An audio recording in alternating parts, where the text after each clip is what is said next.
7절에서 31절까지 그리고 66절에서 72절까지의 말씀입니다. 예수께서 제자들에게 말씀하셨다. 너희가 모두 걸려서 넘어질 것이다. 성경에 기록하기를 내가 목자를 칠 것이니 양떼가 흩어질 것이다 하였기 때문이다.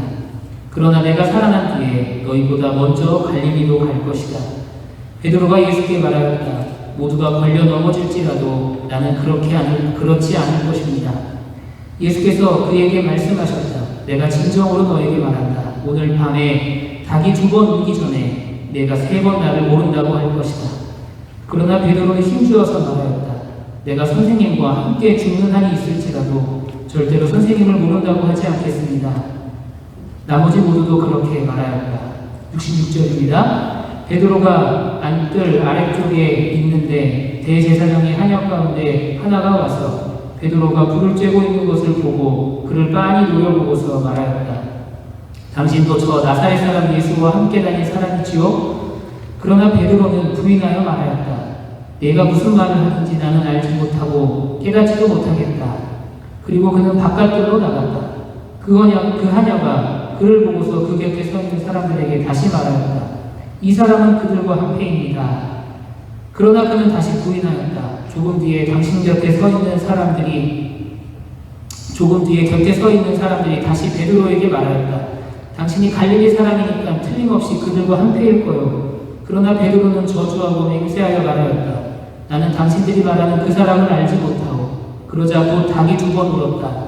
그래서 베드로는 예수께서 자기에게 닭이 2번 울기 전에 내가 나를 3번 모른다고 할 것이다 하신 그 말씀이 생각나서 엎드려서 울었다. 아멘. 하나님의 말씀입니다. 말씀을 주신 하나님께 감사드립니다. 네, 자리에 앉으시겠습니다. 한 주 동안 잘 지내셨습니까?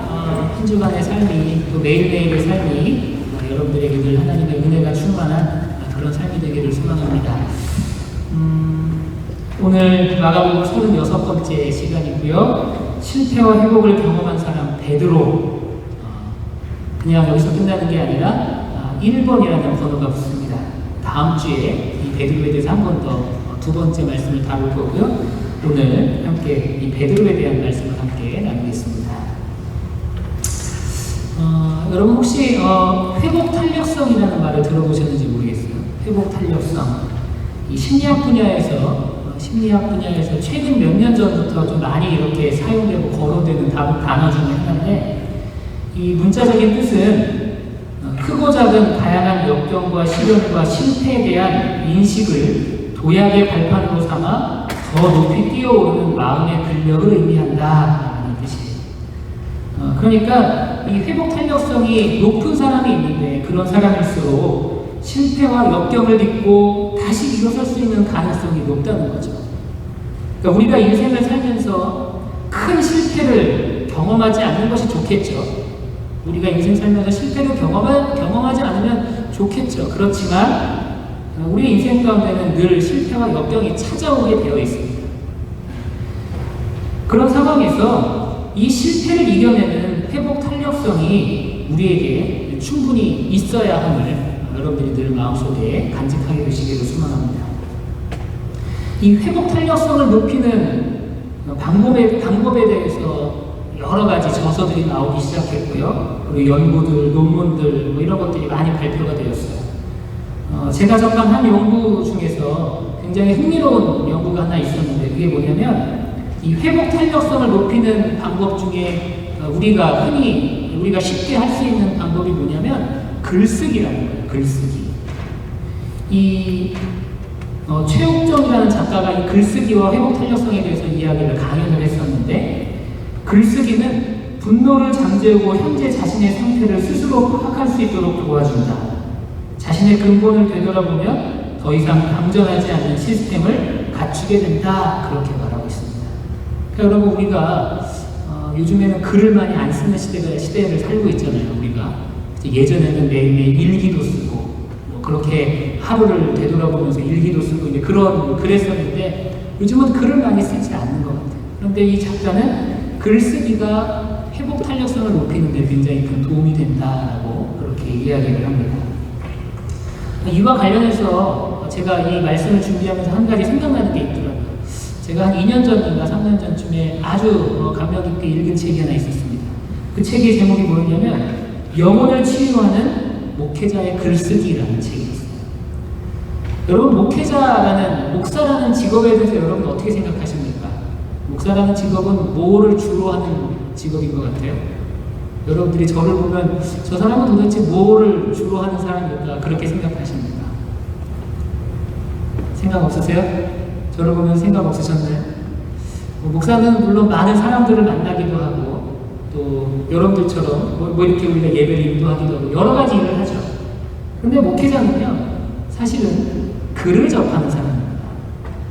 그게 어떻게 보면 목회자의 근본이에요. 글을 읽고 요약하고 정리하고 해석하고 다시 글을 써요. 그리고 그 글을 다시 선포합니다. 여러분, 이게 설교예요. 목회자는 성경을 읽고 성경을 해석하고 그리고 성경을 정리해서 성경을 선포해요. 이게 결국에는 목회자의 가장 중요한 사역입니다.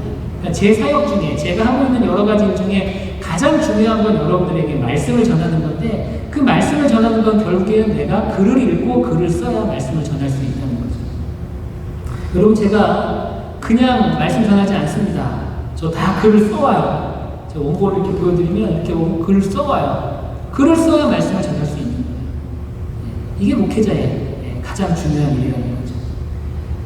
이 작업이 사실 고됩니다. 원고를 쓴다는 거, 설교 원고를 쓴다는 게 사실은 고된 일인데, 이 영혼을 치유하는 목회자의 글쓰기라는 저자는 이런 글쓰기를 통해, 목회자도 이런 글쓰기를 통해서 회복을 얻고 다시 살아날 수 있는 힘을 얻는다는 거예요.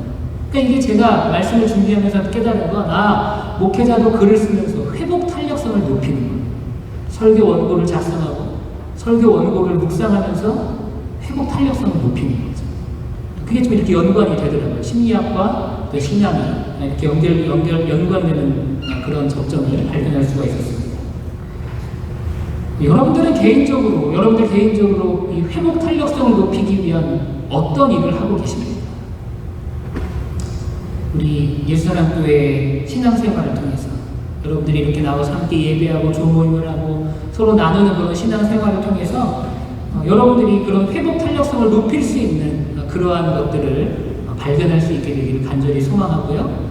이 옛사랑교회에 나오는 여러분들은 회복 탄력성을 크게 잘 가지고 어떠한 어려움과 고난과 역경도 이겨낼 수 있는 그런 삶을 사는 우리 모두가 한 사람 한 사람이 되기를 간절히 소망합니다. 오늘 우리는 이 회복 탄력성과 굉장히 관계 있는 밀접한 성경의 한 인물을 만나게 됩니다. 그 인물이 바로 베드로예요. 여러분, 베드로는 우리가 잘 아는 것처럼 인생에서 너무나 철저한 실패를 경험했어요.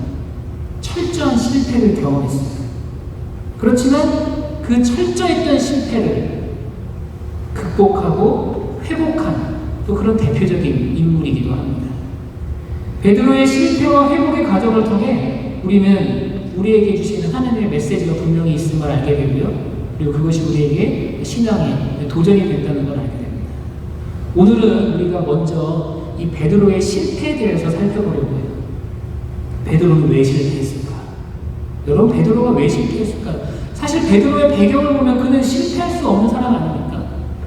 그는 세상에서 가장 완벽한 신앙교육을 받은 사람이에요. 예수님으로부터.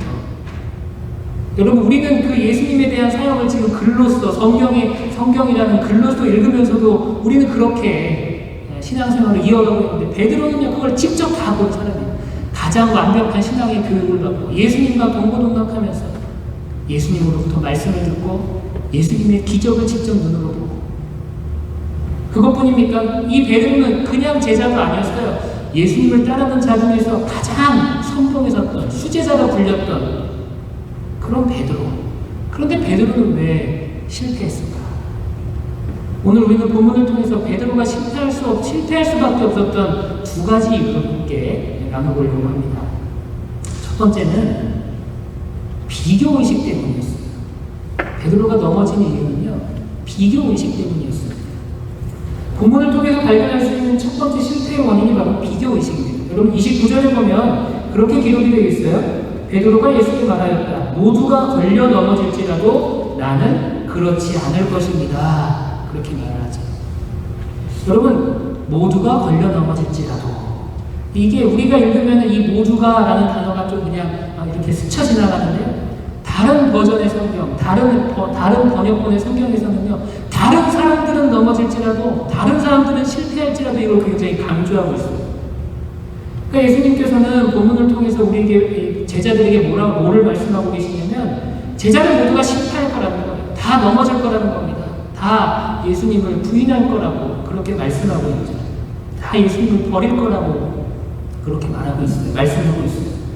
그런데 베드로는 그 말을 듣고도 당당하게 이야기합니다. 다른 사람은 모르겠는데 저는 안 그럴 겁니다. 그렇게 얘기하고 있는 거죠. 여러분, 이 고백에는요, 다른 사람과 자신을 비교하는 이 비교의식이 굉장히 깊게 묻어있는 고백이라는 거예요. 여러분, 단순히 이 한 구절의 고백 때문에 제가 이렇게 말씀드리는 건 아니에요. 베드로의 삶을 보면, 성경에 나와 있는 베드로의 삶을 보면 남들과 자신을 비교하는 베드로의 모습을 우리는 종종 발견하게 됩니다. 요한복음 21장에는 베드로와 예수님이 다시 만나는, 부활 후에 베드로를 예수님이 다시 찾아오시는 그런 아주 감격적인 장면이 기록이 되어 있어요. 다 아시죠? 네가 나를 사랑하느냐? 그렇게 물어보시는 그 장면. 실패했던 베드로에게 찾아오셔서 예수님이 네가 나를 사랑하느냐? 내 양을 먹이라. 그렇게 위로해 주시고 권면해 주시고 다시 소명을 주시는 그 감격스러운 장면. 여러분, 근데 이 감격스러운 장면에서도 베드로는 굉장히 황당한 질문을 예수님께 하고 있는 걸 여러분들 아십니까? 그 장면에서 베드로는요, 옆에 있는 요한을 지칭하면서 뭐라고 말하고 있냐면, 이 사람은 어떻게 되겠습니까? 라고 물어보고 있어요. 아니, 여러분, 예수님을 다시, 죽었던 예수님, 십자가에서 고난받으신 예수님을 다시 만나서 그 감격적인 재회를 하고 있는 그 상황에서 베드로는 지금 요한은 어떻게 됩니까? 이 사람은 어떻게 됩니까? 예수님, 나는 그렇다고 말씀하시는데 이 사람은 그럼 어떻게 되죠? 라고 물어보고 있어요. 남과 자신을 끊임없이 비교하는 이 비교의식. 결국에는 이 비교의식 때문에 베드로는 실패할 수밖에 없었습니다. 왜 그렇습니까? 여러분, 사람은 누구나 남과 비교하며 살게 되죠. 우리가 어떻게 살면서 남과 나를 비교하지 않을 수 있겠어요? 다 비교되죠. 눈에 보이는 비교 다 되잖아요. 그렇지만 누구나 주변을 의식하고 누구나 주변과 나를 비교하며 살아가지만, 지나친 비교의식은 삶을 피곤하게 만들고 더 나아가서는 좌절하게 만들어요. 이 세상에는요, 비교하면 비교할수록 나보다 우월한 사람이 등장합니다. 이게 참 여러분 슬픈 현실 아니에요? 비교를 통해서 만족을 얻을 수 있을까요? 절대로 만족을 얻을 수 없어요. 비교하면 비교할수록 나는 오히려 비참해지고, 비교하면 비교할수록 나는 오히려 절망하게 됩니다. 여기 한국에서 유학 오신 분들이 많아요. 유학 오는 경우가 사실 많은 케이스는 아닙니다. 한국에서 공부 여러분 아주 열심히 해서 공부 잘해서 유학 왔잖아요. 그렇죠? 여러분, 이 유학 왔을 때 참 기뻤을 거예요. 그런데 또 남들과 비교해보면, 미안한 말씀이지만 일리노이 주립대보다 더 좋은 대학으로 유학 간 사람도 있고, 또 비교해보면 그 어려운 상황에서 나보다 더 장학금 많이 받는 사람도 있고, 또 비교해보면 나보다 더 많이 지원받는 사람도 있고, 그러니까 자꾸만 비교하면 비교할수록 지금의 내 상황은요, 점차 비참해지고 점점 더 어려워지고 그렇게 될 수밖에 없다는 거예요. 여러분, 우리의 자아가 병들었을 때, 나의 자아가 병들었을 때 찾아오는 대표적인 현상이 있다 그래요. 그게 뭡니까? 내 자아가 병들었을 때 찾아오는 대표적인 현상, 그것은 바로 우월감과 열등감입니다. 여러분, 우월감과 열등감이 전혀 다른 것 같죠? 그렇지만 동전의 양면과 같아서요, 이 우월감과 이 열등감은 결국에는 같은 거라고 볼 수 있다는 거예요. 지나친 우월감을 가지고 설치는 사람들이 있죠. 이렇게 표현하면 좀 웃긴데, 우월감을 가지고 설치는 사람들 주변에 있잖아요. 여러분들 주변의 친구들 보면 쟤 왜 이렇게 설치고 다녀? 그런 친구들 있지 않나요? 예. 누구라고 혹시 가르칠 수 있어요? 여기에도 있나요? 여러분, 그렇게 막 지나친 우월감을 가지고 막 설치는 사람들이 있는데요, 그 마음속 깊은 곳에는 또 너무나 깊은 열등감이 자리 잡고 있다는 걸 여러분들이 간과해서는 안 되는 거예요. 그러니까 열등감이 있는 사람이 지나친 우월감으로 표출되는 경우가 많다는 거예요. 이런 것들이 잘못된 자아의 모습을 통해서 나타나는 그런 것들이라는 거죠. 저는 이제 미국에서 이제 3년 정도 살았어요. 이제 3년 정도밖에 안 살았습니다. 저도 한국에서 온 지 얼마 안 됐거든요. 미국에서 이제 살면서 저는 뭐 미국에서의 삶이 뭐 한국보다 월등히 좋다, 미국이 뭐 진리다 이렇게 생각하는 사람은 아닙니다. 미국에서 살면서 제가 느끼는 건 어디나 다 사람 사는 곳은 다 거기서 거기다라고 느끼고 있습니다. 저도 솔직히 말하면 미국에 오면서 굉장히 큰 꿈과 막 이런 것들, 희망을 갖고 왔죠. 와서 보니까 미국에서 사는 거나 한국에서 사는 거나 뭐 그렇게 뭐 별반 차이. 사람 사는 데는 다 똑같아요. 다 똑같아요. 거기서 거기, 사람 사는 데는 다 거기서 거기. 그런데 이제 미국에 살다 보니까 미국에서의 삶과 미국에서의 모습, 그리고 한국에서의 삶의 모습들이 조금 이제 다르다는 것을 느낄 때가 있어요. 여러분들도 그럴 거예요.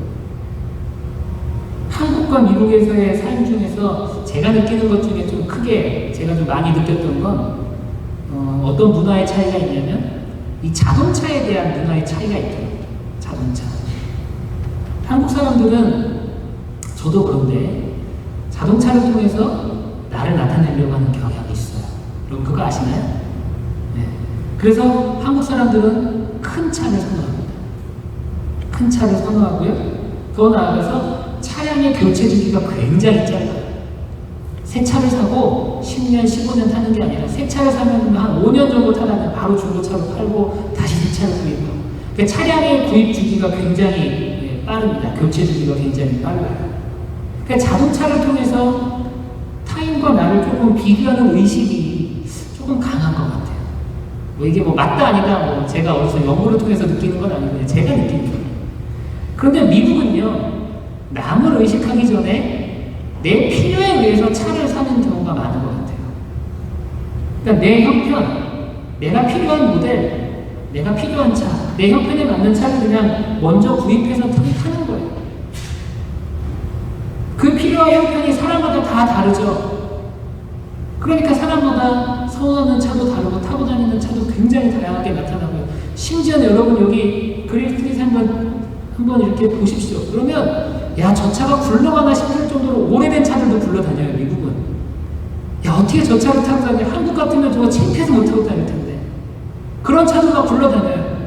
근데 여러분 미국 사람들은 제가 느끼기에는 그런 걸 보면서 뭐 그렇게 그런 거 별로 신경 안 쓰는 것 같아요. 왜냐면 그냥 내가 그 차 필요해서 타는 거예요.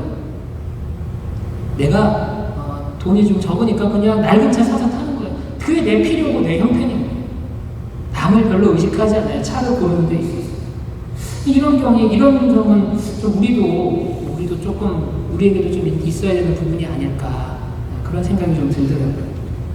비교의식, 남과 비교해서 나를 판단하는 그런 비교의식이 우리에게 있다는 거죠. 그렇다면 이 비교의식은 어떻게 하면 극복할 수 있을까? 우리가 비교의식을 극복하며 살아야 되는데 이 비교의식을 우리는 어떻게 극복하고 이겨낼 수 있을까? 우리가 이 비교의식을 극복하기 위해서는요, 비교의식과 반대되는 개념을 우리가 알아야 됩니다. 비교의식과 반대되는 신앙적인 개념이 뭘까요? 여러분들 제가 이 단어를 말하면 조금 고개를 갸우뚱하실 수 있겠지만 비교의식과 반대되는 신앙의 개념은 창조정신입니다. 창조정신. 왜 그렇습니까? 하나님께서는요, 비교해서 좋아하지 않으셨어요. 이 땅을 창조하실 때. 하나님께서는요, 이 땅을 각기 다른 모습으로 다 창조하셨습니다. 그리고 그 각기 다른 모습을 다 기뻐하시고 다 좋아하셨다라고 성경에는 기록되어 있어요. 인간을 창조하시고 인간을 기뻐하셨다, 인간이 참 좋았다라고 말씀하셨는데 그 좋아하셨던 이유가 인간을 다른 동물과 비교해보니 참 멋지구나, 그렇게 말씀하시지 않았다는 거예요. 인간을 인간 자체로 기뻐하셨어요. 여러분, 이것이 창조의 정신입니다. 하나님의 창조의 정신입니다. 그러니까 여러분, 이것은요, 하나님이 여러분들을 보시기에 좋았다라고 말씀하신 여러분들은 그런 존재인데 하나님은 다른 사람과 비교해서 여러분들을 좋았다라고 말씀하신 분이 아니라는 거예요. 그러니까 남들과 굳이 비교할 필요 없다는 거예요. 하나님은 여러분들 자체, 여러분들 스스로, 여러분들의 모습 자체를 좋아하시고 기뻐하신다는 거예요. 그것이 바로 여러분들의 존재입니다. 보시기에 좋았더라. 하나님이 참 좋았다. 그렇게 말씀하시고 감탄하신 그 존재, 한 사람 한 사람의 존재가 바로 여러분들이라는 겁니다. 그것이 창조 정신이고 그 창조 정신을 우리가 가지고 있을 때 우리는 남과 비교하지 않는 하나님만을 바라볼 수 있는 행복과 기쁨을 누릴 수 있게 된다는 거예요. 지난주에 우리 센터 모임을 우리가 온라인으로 가졌어요. 그때 제가 잠깐 말씀드렸는데 저에게도 굉장히 큰 컴플렉스가 하나 있었어요. 저는 키가 저한테 굉장히 큰 컴플렉스였습니다. 여러분들 보시기에 제가 좀 아담하잖아요. 그렇죠? 근데 키가 컴플렉스인데 키가 작은데 근데 하필이면 제가 좋아하는 운동이 농구였어요. 그러니까 차라리 축구를 좋아했으면 덜했을 텐데 농구를 좋아하니까 늘 농구장에 가서 농구를 하는데 키가 작잖아요. 그래서 농구를 하면 늘 키 큰 다른 친구들이랑 비교가 되는 거죠. 그래서 저는 그래도 작아도, 그리고 키가 작아도 농구를 잘했어요. 그래서 이제 뭐 반대항으로 뭐 시합을 하거나 그러면 늘 대표 선수로 나가서 막 했는데, 가면 늘 그 선수들로 나온 학생들 중에 저는 늘 제일 작은 사람이었어요. 여러분 놀라지 마세요. 심지어는 제가 고등학교 때, 중학교 때 제가 저희 학교 대표 선수였거든요. 우리 학교 농구 클럽 대표 선수였는데 대회를 나가면 그 대회를 나온 학생들 중에 제가 제일 작았어요. 그러니까 되게 작고 아무튼 빠르고 농구 잘하는 그런 학생이었는데 늘 저는 이 키가 컴플렉스였던 거예요. 그냥 제일 늘 불만이었어요. 나는 왜 키가 작을까? 내 동생은 키가 185인데 내 동생은 그걸 보면 유전적인 결함은 아닌 것 같고 도대체 무슨 문제가 있어 나는 키가 작은 걸까? 그래서 이 키가 나에게는 늘 컴플렉스였고요. 키 때문에 굉장히 날카롭고 사고도 많으셨습니다. 친구들이 농구하다가 뭐 키가 작다고 뭐 혹시라도 놀리는 뉘앙스로 말을 하거나 그러면 바로 농구공을 그 친구 얼굴에 집어던지고 싸움을 하고 그랬었어요. 저 얼굴에 보면 상처가 되게 많거든요. 저는 지금은 참 사람 됐죠. 그때는 싸움을 얼마나 많이 했는지요. 남들이 나를 키가 작다고 좀 무시하는 것 같고 그러면 대차게 막 그냥 달려들었어요. 그래서 막 교무실 유리창도 깬 적도 있고, 그래 사고 치었던 적도 있었어요. 키 작다고 놀리면. 저 그런데 여러분 저 키 작다고 놀리면 안 돼요. 어떻게 돌고 될지 몰라요. 그런데 이 키가 작은 게 저한테는 남들과 비교했을 때 작다는 게 저한테는 늘 상처였는데 이게 극복이 되더라고요. 참 신기하게. 극복이 돼요. 제가 은혜를 받았거든요. 제가 은혜를 받았어요. 하나님으로부터 큰 은혜를 경험했어요. 그리고 내가 하나님의 자녀라는 것을 그냥 어릴 때부터 알았던 것이 아니라 마음속에 깨닫게 되고 하나님이 나를 부르셨고 하나님이 나를 사용하시고 하나님이 나에 대한 비전이 있으시다는 걸 깊이 깨닫게 되는 순간 그러한 모든 것이 해결이 되더라고요. 남과 비교하는 게 아무 의미 없어요. 하나님이 나를 사랑하신다는 걸 느끼니까. 내가 남들보다 키가 작은 게 문제가 되지 않아요. 왜냐하면 하나님은 키 작은 내 모습을 보시고 좋았더라 하시는 분이십니다. 창조의 정신이 여러분들에게, 창조의 신앙이 여러분들에게 깊이 새겨지면 여러분들은 그 비교의식을 극복해낼 수 있습니다. 여러분들이 지나친 우월감도 필요 없고요. 지나친 열등감도 가질 필요 없어요. 창조의 정신을 가지고 하나님이 여러분들을 사랑하신다는 그 사실만으로 여러분들 만족할 수 있게 되시길 바랍니다. 그렇게 될 때 우리는 비교의식으로부터 극복하고 하나님이 원하시는 거룩한 삶을 살아갈 수 있게 되는 줄 믿습니다. 두 번째로 베드로가 넘어진 이유가 있어요. 베드로가 실패한 이유가 있습니다. 그것은 뭐냐면 베드로가 소극적인 신앙의 자세로 대했기 때문에 베드로는 넘어질 수밖에 없었어요. 여러분 베드로는 원래 적극적이고 열정 있는 사람이었습니다. 아시죠? 베드로는 불같은 사람이었거든요. 예수님께서 이 로마 군병에게 잡히실 때도 혼자 칼을 빼들고 상대방의 귀를 잘라버렸던, 말고의 귀를 자르면서 대항했던, 아주 열정 있고 막 가슴 속에 불이 있었던 그런 사람이에요. 그런데 여러분 오늘 모습을 보십시오. 오늘 본문에 나오는 모습을 보십시오. 그런 베드로인데 오늘은 어떻게 기록이 되어 있어요? 멀찍이 서서 예수님이 잡혀가시는 모습을 멀찍이 서서 뒤따라가는 거예요. 그리고 나서 예수님이 잡혀 들어가시니까 뒷뜰에 가서 하인들하고 같이 불을 쬐고 있었다. 마가는 그렇게 기록하고 있습니다. 여러분 베드로의 평상시의 모습과는 전혀 다르게 너무 소극적으로 예수님을 따라갔고요. 너무 소극적으로 저 뒷뜰에 구석에 가서 하인들이랑 같이 그냥 불을 쬐고 있는, 그게 지금 베드로의 모습이에요. 더 이상 예수님의 수지자로서 적극적이고 열정이 있는 그런 모습이 아니라 아주 소극적이고 심지어는 방관자적인 그런 모습으로 지금 예수님을 바라보고 있는 겁니다. 이렇게 소극적이고 방관자가 되었을 때 결국에는 베드로가 실패할 수밖에 없었다는 거예요. 여러분 예수님을 따르는 신앙의 길에 들어선 우리 모두가 예수님을 적극적으로 따라가게 되시기를 간절히 소망합니다. 적극적인 신앙생활은요 선택이 아니에요.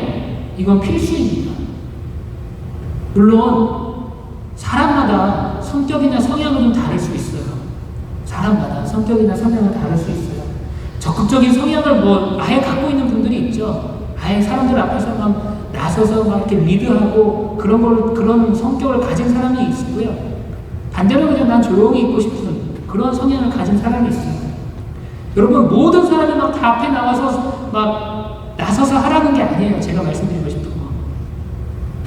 그런 사람도 있고 저런 사람도 있는데 어떤 성향을 가지고 있든 내가 가진 성향에 따라서 내가 할 수 있는 최선을 다하고 내가 할 수 있는 적극적으로 내가 할 수 있는 모든 것을 적극적으로 할 수 있는 그런 신앙의 모습이 우리에게 필요하다는 거예요. 리더십이 있고 밝고 활기찬 사람들은요 그렇게 예수님을 따르면 됩니다. 적극적으로. 반면에 조용하고 내성적인 사람이 있어요. 조용하고 내성적인 모습, 그 모습 가지고 더 예수님을 따르면 된다는 거예요. 방법은 달라요. 표현되는 모습은 달라요. 그렇지만 적극적으로 주님을 따르는 그 사실 하나는 모두가 다 같아야 된다는 거예요.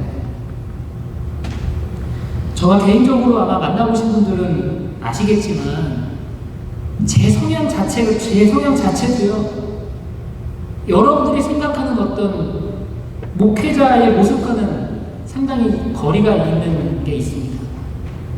그러니까 저는 여러분들이 보통의 이제 목사님들은 이렇겠구나라고 생각하는 그런 이미지들이 있잖아요. 그렇죠? 보통 목사들은 이럴 것이다. 뭐 이렇게 좀 권위도 있고 말에 권위도 있고. 보통 목사님들은 말씀 좀 느리잖아요. 그렇죠? 할렐루야 뭐 이렇게 말도 좀 느리게 하시는데 저는 그게 너무 불편해요. 그리고 인자하기도 하고, 그렇죠? 목소리도 굉장히 좀 저음이고 이런 거. 그리고 뭔가 좀 범접할 수 없는 권위가 있는 것 같고 좀 일반인들과는 좀 뭔가 다를 것이다라는 그런 기대감을 갖게 하는, 그게 사실 목회자의 이미지 아닙니까? 여러분들이 평상시에 갖고 있던 목사의 이미지 아니에요? 아니면 저는 감사합니다. 그런데 저는 선천적으로 그런 모습이 저에게는 없고요. 저는 그게 불편한 사람이에요. 저는 범접할 수 없는 목사보다는 그냥 쉽고 편안한 목사가 되고 싶어요. 권위 있는 모습, 권위 있는 충고, 저는 그거보다 그냥 여러분들의 어깨를 도다니고 싶은 그런 목사가 되고 싶습니다. 목사님 만나는 게 막 무서워. 그쵸? 막 복도에서 목사님 만나면 괜히 막 화장실로 빠지고 막 목사님이랑 마주치기도 어렵고, 저는 그런 목사가 되고 싶지 않고요. 여러분들이 그냥 생각날 때 차 한잔 하고 싶고, 생각날 때 커피 한잔 같이 마시고 싶고, 그냥 그런 목사가 되고 싶어요. 이렇게 웃는 목사가 되고 싶지 않아요. 그냥 하고 웃는 그런 목사가 되고 싶어요. 상대방이 울 때 근엄한 조언보다는 그냥 같이 눈물을 흘릴 수 있는 그런 목사가 저는 되고 싶어요. 하나님이 저를 이렇게 창조하신 거예요.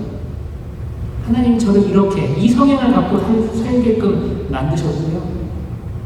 그리고 저는 이러한 모습을 가지고 더 적극적으로 하나님을 따르는 그런 목회자가 되고 싶습니다. 그것이 바로 내가 할 수 있는, 제가 할 수 있는 적극적으로 주님을 따르는 길이라는 거예요. 예수사랑교회 신앙생활의 모습이요, 천편일률적이지 않은 다양한 모습으로 나타나기를 소망합니다. 여러분들의 성향에 따라, 여러분들의 성격에 따라 신앙생활의 모습은 다양하게 나타나도 상관없어요. 한 사람 한 사람이 각기 다른 모습으로 하지만 최선을 다하는 그런 신앙의 공동체. 모습은 다양하지만 최선을 다하는 것은 동일한 그런 신앙의 공동체가 우리 교회가 되기를 바랍니다. 주님을 함께 따르고 서로를 격려하면서 인정하면서 최선을 다하는 그런 신앙의 공동체. 신앙의 본질에는 우리가 일치해야겠지만 비본질적인 것에는 자유로울 수 있는 그런 신앙의 공동체가 바로 예수사랑교회가 되기를 간절히 소망합니다. 오늘의 말씀을 정리하겠습니다. 오늘의 말씀을 정리해요. 베드로는요, 너무나 처절한 실패를 경험했어요. 베드로가 실패를 경험할 수밖에 없었던 원인이 있었습니다. 첫 번째는 뭐였죠? 비교의식이었다는 거예요. 자꾸만 남과 나를 비교하니까 실패할 수밖에 없었죠. 그 비교의식을 극복할 수 있는 방안이 뭐였다고 말씀드렸어요? 바로 창조의 정신을 회복해야 됩니다. 남과 비교해서 나를 사랑하시지 않으시는, 남과 비교해서 나를 좋았다고 말씀하지 않으셨던 그 하나님의 창조의 정신을 여러분들이 간직할 때 우리는 비교의식으로부터 우리는 자유로울 수 있다는 거죠. 두 번째로 베드로가 왜 넘어지고 쓰러졌습니까? 그가 소극적인 신앙생활을 했기 때문에 그래요. 소극적으로 주님을 따랐기 때문에 그렇습니다. 우리는 모두가 다 적극적으로 주님을 따라가야 합니다. 우리 예수사랑교회가 그런 신앙의 공동체가 되기를 소망합니다. 한 주 동안 여러분들 말씀을 마음에 간직하시면서 나도 베드로처럼 비교의식에 사로잡히지는 않았는지, 혹은 내가 할 수 있는 최선을 다해서 내가 지금 신앙생활을 하고 있지는 않은지 한번 여러분들의 신앙생활을 한번 점검해 볼 수 있는 그런 한 주가 되기를 소망합니다. 그렇게 한 주를 사시고 우리가 다음 주에 와서는 베드로가 어떻게 이 실패를 극복했는지, 그리고 우리도 어떻게 이 실패를 극복할 수 있는지를 기쁨으로 함께 말씀을 나누면서 우리가 함께 신앙에 또 큰 힘을 얻을 수 있는 그런 또 한 주간을 보낼 수 있는 여러분들 되시기를 소망합니다. 기도하시겠습니다. 사랑과 은혜가 많으신 주님, 우리가 실패하고 또 넘어질지라도 우리를 끝까지 기다리시고 참으시는 분이 바로 하나님이신 줄 믿습니다. 우리에게 실패가 찾아올지라도 우리가 회복하고 다시 일어설 수 있는 힘을 허락하여 주시고 우리가 그렇게 살아갈 수 있는 우리 모든 예수사랑교회 교우들 될 수 있도록 인도하여 주옵소서. 예수님의 이름으로 기도드립니다.